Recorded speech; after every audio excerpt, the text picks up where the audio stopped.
عن أبي هريرة رضي الله تعالى عنه قال أن رسول الله صلى الله عليه وسلم قال اضربوا الصراط بين ظهري جهنم পাক আরেক শ্রেণীর মানুষকে আল্লাহ পাক অনুমতি দেবেন জান্নাতের। বুখারী শরীফের হাদিস নম্বর 806 নম্বর, মুসলিম শরীফের হাদিস নম্বর 469 নম্বর হাদিস। হাদিসটি হযরত আবু হুরায়রা রাদিয়াল্লাহু তাআলা আনহু থেকে বর্ণিত লম্বা হাদিস। আন আবি হুরায়রাতা, আমি সবগুলা বলবো না, যেটুকু বলার প্রয়োজন এখানে এতটুকু বলবো। আন আবি হুরায়রাতা রাদিয়াল্লাহু তাআলা আনহু قال أن رسول الله صلى الله عليه وسلم قال اضربوا الصراط بين ظهري جهنم। সাইয়্যিদনা আবু হুরায়রা রাদিয়াল্লাহু তাআলা আনহু থেকে বর্ণিত, আপনার আমার নবী, দয়ার নবী, মায়ার নবী, শাফিউল মুযনিবিন, রাহমাতুল লিল আলামিন, মুহাম্মাদুর রাসূলুল্লাহ, একটু জোরে বলেন, সাল্লাল্লাহু আলাইহি ওয়াসাল্লাম বলেন, কিয়ামতের মাঠে কিন্তু পুলসিরাত বানাবে আল্লাহ, পুলসিরাত কায়েম করবে। ইযরাবুস সিরাতু বাইনা জাহারাইনি জাহান্নাম, জাহান্নামের উপর দিয়ে আল্লাহ পাক পুলসিরাত বানাবেন, পুলসিরাত রাখবেন, তৈরি করবেন। কথা কি বুঝে আসছে? পুলসিরাত কেমন অন্য হাদিসের মধ্যে আসছে, চুলের চেয়ে চিকন, আপনার হীরার চেয়েও ধার, 30,000 বছরের রাস্তা জাহান্নামের উপর দিয়ে আপনাকে আমাকে পার হতে হবে। 30,000 বছরের রাস্তা, উঠবে 10,000 বছর, সোজা যাবে 10,000 বছর, আবার নামবে 10,000 বছর। এই পুলসিরাতের এক মাথা হলো কিয়ামতের মাঠে জাহান্নামের উপর দিয়ে 30,000 বছরের রাস্তা পার, আরেক মাথা হলো জান্নাতের দরজা। কয় হাজার বছর? 30,000 বছরের রাস্তা প্রত্যেককেই পার হতে হবে। কেহ আস্তে আস্তে পার হবে, যার ইমানের জোর যত, যার ইমানের তেজ যেরকম হবে, জাহান্নামের উপর দিয়ে সে সেই রকম পার হবে। কেহ পার হবে আস্তে আস্তে, কেউ পার হবে আরেকটু জোরে, কেউ পার হবে দৌড়ায় হেঁটে হেঁটে, কেউ পার হবে দৌড়ায় দৌড়ায়, আবার কেউ পার হয়ে যাবে 30,000 বছরের রাস্তা বিদ্যুতের গতিতে। যার ইমানের মজবুতি যেমন হবে, কিয়ামতের মাঠের ওই পুলসিরাত তার পার হওয়ার গতি সেই রকমই হবে। কথাকে বুঝাইতে পারলাম? ফাআকুনু আউয়ালু মাই ইয়াজুজু মিনার রাসূলি বি উম্মতিহি, আপনার আমার দয়ার নবী বলেন, সর্বপ্রথম ওই পুলসিরাত পার হব আমি রাসূল। সুবহানাল্লাহ। সর্বপ্রথম পার হবে আপনার আমার রাসূল, একা একা পার হবে না, আল্লাহর রাসূল হবেন রাহবার, আর আপনার রাসূলের উম্মত আমরা হব রাসূলের পিছনের বগি। ফাকুনু আউয়ালু মান ইয়াজুজু মিনার রাসূলি বি উম্মতিহি, রাসূল আপনার আমার দয়ার নবী বলেন যে রাসূলদের মধ্যে সর্বপ্রথম পুলসিরাত পার হব আমি একা একা পার হব না, বি উম্মতিহি, রাসূল তার উম্মতদেরকে নিয়ে বিদ্যুৎ গতিতে পার হয়ে যাবে। সুবহানাল্লাহ। তাহলে যার সাথে যার মহব্বত হবে, তার সাথে তার কিয়ামত হবে। কথাকে বুঝাইতে পারলাম? আপনার আমার মহব্বত যদি মুহাম্মাদুর রাসূলুল্লাহ সাল্লাল্লাহু আলাইহি ওয়াসাল্লামের সাথে হয়, তাহলে মুহাম্মাদুর রাসূলুল্লাহ সাল্লাল্লাহু আলাইহি ওয়াসাল্লামের সাথে আপনার আমার কিয়ামত হবে। আর যদি আপনার আমার মোহাব্বত যদি ইসরাইলের সঙ্গে হয়, ওই ইহুদি খ্রিস্টানদের সঙ্গে হয়, কিয়ামত হবে কিন্তু তাদের সাথে জীবনেও পুলসুরাত 30,000 বছর রাস্তা পার হতে পারবে না। উঠবে তো ওই মানে হীরার মতো ধার, চুলের মতো চিকন, ওই পুলসিরাত পার হতে গেলে কেটে কেটে জাহান্নামের মধ্যে পড়ে যাবে। রাসূল আমার বলেন, শুধু আমি একা যাব না, আমার উম্মতকে নিয়ে আমি পুলসিরাত পার হব সর্বপ্রথম। কথা কি বুঝে আসছে? রাসূল বলেন, ওয়ালা ইয়াতাকাল্লামু ইয়াউমা ইযিন ইল্লার রাসূল, কিয়ামতের মাঠে কোনো মানুষ কথা বলতে পারবে না, না ইল্লার রাসূল, একমাত্র রাসূলরাই কি বলবে? কথা বলবে। কথা বলেন না কেন? রাসূল যারা নবী রাসূল এরা কি বলবে? কিন্তু কথা বলবে কি কথা জানেন? আল্লাহ রাসূল বলেন, ওয়া কালামুর রাসূলি ইয়াউমা ইদিন আল্লাহুম্মা সাল্লিম আল্লাহুম্মা সাল্লিম।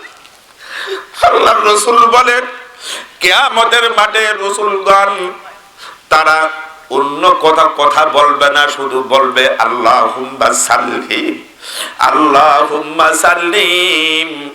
নিজে উম্মতের কথা ভুলে যাবে, উম্মতের কথা ভুলে যেয়ে শুধু বলবে আল্লাহ তুমি শান্তি দাও, আল্লাহ তুমি নিরাপত্তা দাও, আল্লাহ তুমি নিরাপত্তা দাও। এই কিয়ামতের বিভীষিকা ময়দানে কোন নিরাপত্তা নাই, নিরাপত্তাটা একমাত্র কে? একটু আস্তে বলেন, কে? আল্লাহ। নবীরাও তার উম্মতের কথা বলে ভুলে যাবে, কি বলবে? আল্লাহুম্মা সাল্লিম আল্লাহুম্মা সাল্লিম, হে আল্লাহ তুমি নিরাপত্তা দাও, তুমি নিরাপত্তা দাও।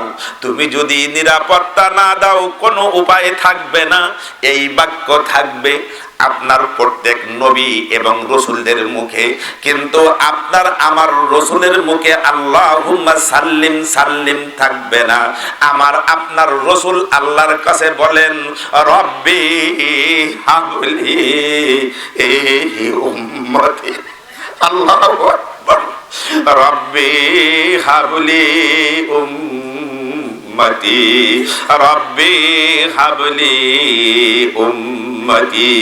ইয়া আল্লাহ তুমি আমার উম্মতের গুনাহগুলো maaf করে দাও। সুবহানাল্লাহ বলেন না? সমস্ত নবীরা বলবে আল্লাহুম্মা সাল্লিম সাল্লিম, নিরাপত্তা দাও ইয়া আল্লাহ। আর আপনার আমার দয়ার নবী বলবে কি? রব্বি হাবলি উম্মতি, হে আল্লাহ তুমি আমার উম্মতদেরকে maaf করে দাও। সুবহানাল্লাহ। আল্লাহ রাসূল বলেন, ওয়াফি জাহান্নামা কালালিব, এই যে পুলসিরাত পার হবে, এই জাহান্নামের উপর দিয়ে যে পুলসিরাত, এই পুলসিরাতের উপরে কিন্তু মানে নিচেই কিছু আংটা থাকবে, আংটা দাঁত, চিকন আংটা থাকবে, দাঁত থাকবে। এটা মেসলা সৌকির সৌদানের কাটার মতো। রাসূল বলেন যে লায়ানুমু কদরা ইসমিহা ইল্লাল্লাহ, এই যে আংটা থাকবে জাহান্নামের নিচেই, এই পুলসিরাতের নিচে জাহান্নামের উপরিভাগে মুখের দিকে যে আংটা থাকবে, এই আংটা কেমন হবে রাসূল বলেন আমি জানি না, একমাত্র জানেন কে? আল্লাহ। আংটার কাজ কি হবে? রাসূল বলেন যে ইয়াখতাফুন নাসা বিআমালিহিম, বান্দার আল্লাহর বান্দার যেরকম গুনাহ হবে, যেরকম আমল হবে, ওই আংটা তাকে সেই পরিমাণ মানে কি বলে গেঁথে ফেলবে। একটা খেসা মারবে, পুলসিরাত থেকে নামাই জাহান্নামের মধ্যে তাকে ফেলায়া দেবে, ফেলে দেবে জাহান্নামের মধ্যে। রাসূল বলেন, অনেক লম্বা হাদিস, রাসূলুল্লাহ সাল্লাল্লাহু আলাইহি ওয়াসাল্লাম বলেন, ফামিনহুম মাই ইউবিকু বিআমালিহি, ওই কিয়ামতের মাঠে অনেক মানুষ তার গুনাহের কারণে ধ্বংস হয়ে যাবে। গুনার কারণে কি হবে? জোরে বলেন। নামাজ পড়ে নাই, রোজা রাখে নাই, জিকির করে নাই, হারাম খেয়েছে, সুদ খেয়েছে, মানুষের হক ফাঁকি দিয়েছে, জুলুম করেছে, বলেন ফামিনহুম মাই ইউবিকু বিআমালিহি, অনেক মানুষ গুনাহের কারণে ধ্বংস হয়ে যাবে, ওয়া মিনহুম মাই ইখরদালু, আর অনেক মানুষ তার গুনাহের কারণে টুকরা টুকরা হয়ে যাবে। ওই যে আংটাই ধরে খেসা টান মারবে, এক খেসায় টুকরা টুকরে জাহান্নামের মধ্যে পড়ে যাবে। আল্লাহ আপনাকে আমাকে মাফ করুক, জানো ওই রকম পরিস্থিতিতে আপনাকে আমাকে না পড়তে হয়। সকালে বলেন আল্লাহুম্মা আমিন, আরো জোরে বলেন আল্লাহুম্মা আমিন। রাসূল আমার বলেন সুম্মা ইয়ানজু ইযা ফারাগাল্লাহু মিনাল কাযাই বাইনা ইবাদিহি। রাসূল বলেন যখন ফয়সালা হয়ে যাবে, ফয়সালার সময় যার মধ্যে সামান্যতম ঈমান আছে, এই ঈমানের কারণে আল্লাহ পাক তাকে জাহান্নামের আগুন থেকে উঠাইবে। জাহান্নামের আগুন থেকে উঠায় আল্লাহ যদি তাকে মাফ করতে চায়, তাকে মাফ করবে। ওয়ামান আরাদা আন ইখরিজা মিনান নার, মান আরাদা আন ইখরিজা মিম্মান কানা ইয়াশহাদু আল্লা ইলাহা ইল্লাল্লাহ। আল্লাহ যাকে মাফ করতে চায়, আল্লাহ ফেরেশতাদেরকে বলবেন, নির্দেশ দিবেন, ওই মানুষটারে নিয়ে আয়, ওই এমন মানুষটাকে নিয়ে আয় যে মানুষ মুখের সাক্ষ্য দিয়েছিল আশহাদু আল্লাহ ইলাহা ইল্লাল্লাহু মুহাম্মাদুর রাসূলুল্লাহ। ওরে নিয়ে আয়, ও দুনিয়া কি দিল, শাহাদাতের সাক্ষী দিয়েছিল, কলেমা শাহাদাত পড়তো, গুনাহের কারণে জাহান্নামে পড়ে গেছে, জাহান্নামে পড়ে কয়লা হয়ে গেছে, ওরে এখন নিয়ে আয়, ও কলেমায় শাহাদাতের সাক্ষী দিয়েছিল, আমি আল্লাহ ওরে জীবনের জিন্দেগীর গুনাহ মাফ করে দিয়ে জান্নাতে দিয়ে দেব। আরো জোরে বলেন না আল্লাহ পাক মাফ করে দিবেন। আমারা মালাইকাতা আইয়ুখরাজু মান কানা ইয়াবুদুল্লাহ। আল্লাহ ফেরেশতাদেরকে অনুমতি দিবেন, হে ফেরেশতারা, দুনিয়ায় যে সকল আমার বান্দারা আমার ইবাদত করেছিল, ভালো করে বুঝবেন, দুনিয়া আমার যে সকল বান্দারা আমাকে ইবাদত করেছিল, ওদেরকে জাহান্নাম থেকে উঠায় নিয়ে আসো। যদিও কোনো গুনাহের কারণে জাহান্নামে পড়ে গেছে, শাস্তি হয়ে গেছে, যারা আমার ইবাদত করেছিল ওদেরকে তোমরা উঠায় নিয়ে আসো। ফায়াখরিজুনাহুম ওয়া ইয়ারিফুনাহুম বিআথারিস সুজুদ। জাহান্নামের ফেরেশতারা জিজ্ঞাসা করবে, হে আল্লাহ, জাহান্নামের মধ্যে তো বিলিয়ন বিলিয়ন বিলিয়ন মিলিয়ন মানুষ জাহান্নামের আগুনের মধ্যে পড়ে আছে, আমি কেমন করে চিনব যে এই মানুষটা কলেমায় শাহাদাত পড়েছিল, এই মানুষটা ইবাদত করে ছিল, কেমন করে চিনব? আল্লাহ পাক বলবেন, যারে ফেরেশতা যার জাহান্নামের মধ্যে ঢোক, জাহান্নামের মধ্যে ঢুকে দেখবি যাদের কপালে আসারের সুজুদ সেজদার আলামত আছে, চিহ্ন আছে, ওই মানুষগুলা ওই চিহ্নগুলা দেখে দেখে ওই মানুষগুলাকে জাহান্নামের কিনারায় উঠায়া নিয়া। নামাজ পড়তে পড়তে কপালে কি গেছে, একটু চিহ্ন এসে গেছে। আল্লাহ রাসূল বলেন, ওয়া হারামাল্লাহু তাআলা আলান নারি আন তাকুলা আসারাস সুজুদ। যারা নামাজ পড়তে পড়তে কপালে নামাজের চিহ্ন হয়ে গেছে, ওই জায়গাটুকু জাহান্নামের আগুনে খাওয়া আল্লাহ হারাম করে দিয়েছেন। সুবহানাল্লাহ বলবেন না? এই জন্য দেখবেন অনেক মানুষ ঠাট্টা করে বলে, এই তুই তো বড় নামাজি হয়ে গেছিস, নামাজ পড়তে পড়তে তোর কপাল কালো হয়ে গেছে। আসলে এই কপাল কালো হওয়ার নামাজ পড়ে পড়ে আল্লাহর কুদরতি কদমের উপরে পড়ে সেজদা দিয়ে কপাল কালো হওয়া, এটা কিন্তু ভালো লক্ষণ। সুবহানাল্লাহ। জাহান্নামের মধ্যে যদি এই নামাজি মানুষ কোন রকম গুনাহের কারণে পড়ে যায়, জাহান্নামের আগুন সবকিছু খাইবে, কিন্তু সেজদার জায়গাটা জাহান্নামের আগুন খাইতে পারবে না। হারামাল্লাহু তাআলা আলান নারি আন তাকুলা আসারাস সুজুদ। সেজদার জায়গাগুলো আল্লাহু আকবার, জাহান্নাম খাইতে পারবে না। সুবহানাল্লাহ। তাহলে নামাজ পড়লে লাভ আছে না নাই? জোরে বলেন।